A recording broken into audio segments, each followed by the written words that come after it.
Teir gyda mi am dro I weled gwledydd trist y byd, lle mae gormes a chasineb yn reoli dyn o hyd. Mae'r negron sôn am chwildro yn ei geto yn y dre, a'r dynion gwyn yn holi'n syn be wnaethon ni o'i le.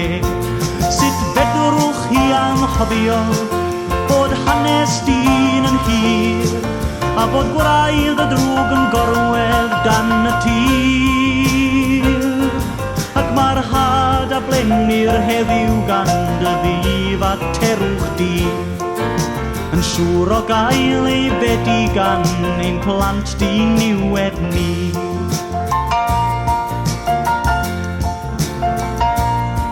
Teird wedyn I Biafra, lle mae'r miloedd yn ei be, a'r gwledydd oll yn gofyn pam na bedrant byw mewn her. Ond pwy sy'n fwy cyfrifol am y gwaed a'r trist o hwn? Y dyn sy'n gwerthu'r arfau neu yr un sy'n tanio'r gwn? Sut fedrwch chi anghofio bod hanes dyn yn hir, a bod gwraidd y drwg yn gorwedd dan y tir? Ac mae'r had a blenir heddiw gan dy ddif a terwch di, yn siŵr o gael ei fedi gan ein plant di niwed ni.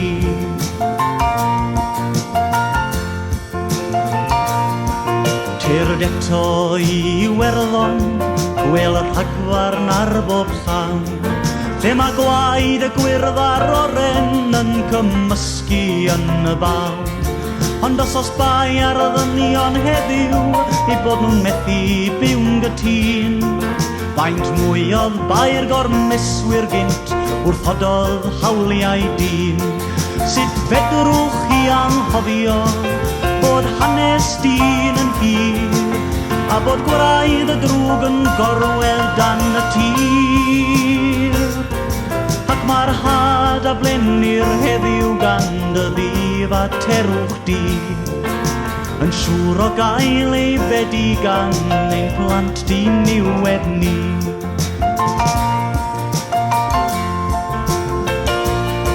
A than ddoed I nôl I Gymru, paid â cheisio troed y gen. Mae na ddigon o resymau I ti wrth wynebu'r drefn. Mae Aberfan a'r Llydwn dangos esgei list o dyn, a'r Cymru yn y carchar yn ein gyhyddo ni bob un. Sut fedrwch chi anghofio bod hanes dyn yn hir, a bod gwraidd y drwg yn gorwedd dan y tir? Ac mae'r had a blenir heddiw gan dy ddif a terwch di, yn siŵr o gael ei fedi gan ein plant di niwed ni.